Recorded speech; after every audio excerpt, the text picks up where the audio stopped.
Hello everyone, welcome to yet another episode of our Matriline podcast, aka OM Pod, where we talk all things girlhood, womanhood, and the journey in between. So today, before I proceed with this episode, my name is Doris Pony. I'm a co-host of OM Pod. And my name is Garang. Yes, so today we are going to discuss a very controversial topic, a topic often discussed by elderly men, and that is bride price. Where do we draw the line when it comes to bride price? We're here today, we're not going to attack any cultures. What we just want to do, we just want to question what happens when a beautiful tradition becomes a burden.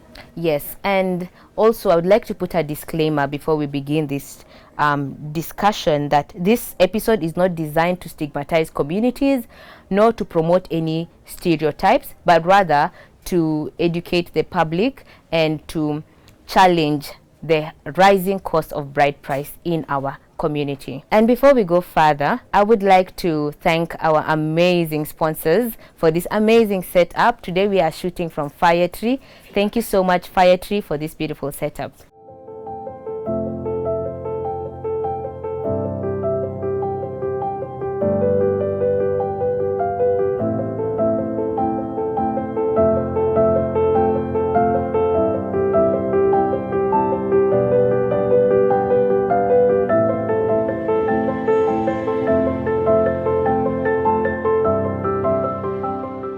So, has bride price become a business, Achom? Let me first say that, bride price, sometimes some people call it dowry. Yeah. It's supposed to be a symbol of appreciation. Yeah.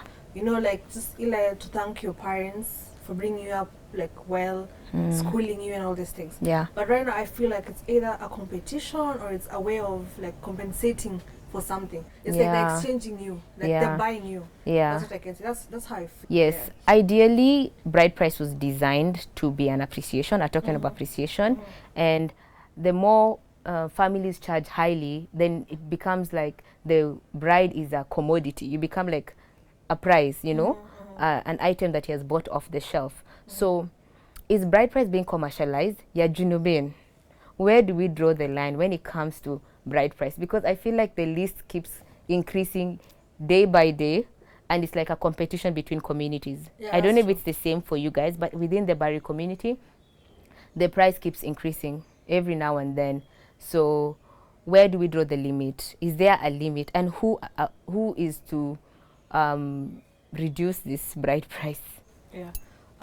Last year, just before I got married, the chief from different payams in my state, in Jongle, they sat down, then they came up with this is Twitchist. Yeah. And speaking on behalf of Twitchist, they sat down and then they revised the customary law. Okay. And they discussed that 30 cows is like the minimum. This is like the standard for every girl. It doesn't matter whether you're a girl who was raised in Kenya, in the US, you have your master's, your PhD, that's the minimum. Okay. Yes. But I feel like still some families, they don't adhere to that. Yeah. They'll still come up with something. Achom has a degree. Achom is tall. She's very tall. Like she's going to give birth to tall children. Achom works for an NGO. Achom works for the government. Like there's always factors that push that 30 cows up. Yes. Yeah. I don't know if that's the same for you guys. Well, really, okay. So to begin with, in my community, in the Kuku culture, we don't use as many cows like the Dinka do. We use cows as a token of appreciation, say a few cows to the mother of the bride, to the uncles, to the aunties. But we charge in goats, and then sometimes we also charge in farm equipment. So some communities will tell you to buy hose. So now in modern culture, we don't bring the actual hose. We will bring the price, the money, equivalent, yes, the monetary value of a hoe. We bring the monetary value of panga, all of this. Panga is equipment. Like the machete? Yes. Panga kwa Kiswahili achamu umesahau. Yeah, but in panga English, ni machete. Yeah, no? I don't know. But those farming tools, yeah. they are put in the bride price. And one of my cousins is actually marrying Madi mixed with Muru lady. But now the culture that governs dowry is normally the patriarchal culture, right? So for example, her father is Madi, so we're using the Madi customs. And No, the father is actually Muru, so we're using the Muru customs. In the bride price, we have things like mattress, we have bed, we have beremil, tamoyo. Yeah. That is the water tank. Yeah. They've asked for bicycles, they've asked for clothes, they've asked for handbags, even Maasai sandals. Oh, you that's know, interesting. so there's us. We don't really communities in Equatoria charge differently, but it's not mainly number of cows, but the value increases. Of course, there are families that say, oh, because she's educated, we need to charge more because she's an educated lady. But is it true even ladies with like white teeth attract a higher bride price and taller ladies? Yes, the taller ladies definitely. You remember there was some years back, there was one of the There was businessmen. auction. There was some They ladies call have it- been auctioned. Yes, they call it auctioning. Yeah. But it's not auctioning like as like ile $1,000. Somebody says 2,000. No, it's like suitors. Different suitors come. Like now, okay. But it goes to the highest bidder, right? Yes. Isn't that still auctioning at all? Yes. Yes. But okay. I'll speak on my experience. Yes. I've dated one man, and he's the one who came forward and asked for my hand in marriage. Yes. But usually they tell Dinka girls it's advisable to date more than one man. Oh yeah. Yes. Okay. So you can have like 3 to 4, like when you're as a handle. I don't know. That's interesting. Yes. Yeah. So so when the time comes when you want to get married, now one person will come and say, okay, I have 100 cows. This one will come and say I have 101.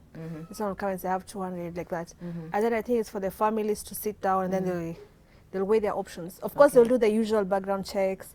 Is this a good man? But of course, if you're two good men, and that one has more cows, definitely that one will They will pick down over. And I think you remember, like last year, there was a lady called Athiak. She got married to where I'm married now. Yeah. Yes. There was a competition between two men, and it's like more of I don't want to say entertainment, but it's also kind of like politics. Okay. Our like communal politics and all these things. So yeah, I don't want to call it auctioning, but yes, it kind of is like auctioning. Okay. Yeah. So I think we can agree that different communities charge differently, and for us in the Equatorial region, it's mainly the customs of the. So for example, if a Dinka man wants to marry a Kuku lady, they will be guided by the Kuku dowry list, not the Dinka list. So it's actually more advantageous for a Dinka man to marry an Equatorian lady because they'll be paying less because we don't charge cows. But I feel like the price, other things have been added to the list, and the list normally, from the last list I have witnessed, it goes up to like 20 million SSP or 27,000 million SSP. That is the average dowry for an Equatorian lady, or at least the Equatorians in my family that have married. Okay. Yeah. Maybe we can like change it into dollars for people who are watching. Okay. Or I no? need to convert. Okay, fine. that. We need to convert. But just roughly, do you think it can go more than? Just 1 minute. Okay, you're calculating. Okay. Even for us, like times are changing because of the economy and what's happening in South Sudan. Like for example, okay, like me now. Let's say, okay, when my husband was coming to ask for my hand for marriage from my parents, there's an option, of course, for you don't have to pay all cows. Oh yeah. You can also balance it. You can maybe do half cows, half money. It depends with what my family will decide. Because right now, most of us live in the town. Like you won't find a place like where we'll say like we want the cows, because the cows sana ziko in our cattle camp in the village. And sahi kuna issues like insecurity, kuna flooding, kuna so many other options. So it's like they balance it. Yeah. Yes. But now when they balance it and they say we will take cows, you know, they I don't know what's the English word for AKU in equivalent. Yeah. Yes. Like let's say this is one cow. They're going to like pay the monetary the value of that cow. Yes. My English is disappearing. No, it's okay. Yes. So they'll do that. But I feel like now that's where the corruption begins. Because you can't tell me one cow is $3,000. Yeah. Like the big bull and all. That's how now they'll But start who saying. assesses the value of the cow? Yes, that is that council of elders. Yeah. Yes. Because in Afako, at least like there should be a standard price for the but you know, different cows have different values. So for us, the list, I think, based on my limited knowledge of price of cows, I think an average cow would cost $500, like a big cow. That's average. Yeah. But you see, my mom and dad and my immediate family don't get, my mom and dad and my siblings don't get the average cows. They get the best cows in the cattle camp, the best. Yeah. So that 500 can be like an uncle. Yeah. But my dad, my mom, we'll 1,000, 2,000, yes. Yes. Okay, so I've done the math. 27 million SSP comes to about $4,700. That's your whole dowry. Yeah. Now for us, that's one cow. Yeah, that can be the whole dowry for an equatorial marriage. But I wanted to ask another controversial question. Who sits in the discussion rooms of dowry negotiations in your traditional culture? Like the main people who talk about these things are more of the elderly male figures in our clan. Okay. Yeah. And I think where we have some similarities is that my father is also not allowed in the discussion room. It's my uncles who sit in those rooms. And even when a letter is written, so in our culture, the man has to write a letter first. So the letter is addressed to the chairman or to an uncle in the family, not to your father. Yeah, asking for your hand in marriage. And that letter comes with money. So to answer the question about whether women are allowed in the discussion room, in my customs, in Kuku customs, women are allowed. A few women enter the discussion room. I have actually been involved in when my brother was marrying his wife, I attended some of the negotiations, but only to discuss the dowry for the women, like money that is to be paid to the girls. So I had my male cousins with me, and I was also present, and also his wife's sisters were in the room. And imagine, these are young ladies. We are not, like, I'm talking about young ladies being in a dowry negotiation, but only the part that concerns money being paid to the girls. Another aspect where girls are involved in dowry negotiations among the Kuku culture is at the door. Like when the groom's family comes to the girl's family to receive the dowry, at the door, it's the girls who stand at the door and receive the money. We negotiate with the men on the other side. You're like, no, we want 500,000. So actually, when my brother was marrying his wife, the family of the bride asked for 500,000. Do you know we negotiated up to 100,000 SSP? SSP. This was in 2022. Oh, okay, yeah. This is just money to enter. Fatabab, to open the gate. And this is the first meeting of the two families to negotiate dowry. It was 500,000 then, and that is aside from the money that was written, that was given with the letter, the first letter. So we negotiated up to 100. Then after that, I entered that first discussion. Then the other discussion of dowry involving money for the elders, the fathers. There were some elderly women who attended. Now in that second chapter, I was not involved. And you're not allowed to eat until the families have reached a consensus. So once the families have agreed, you can then eat the food that was prepared. And that is stage one. There are several stages. And also another thing that's beautiful in our culture is dowry doesn't have to be paid all at once.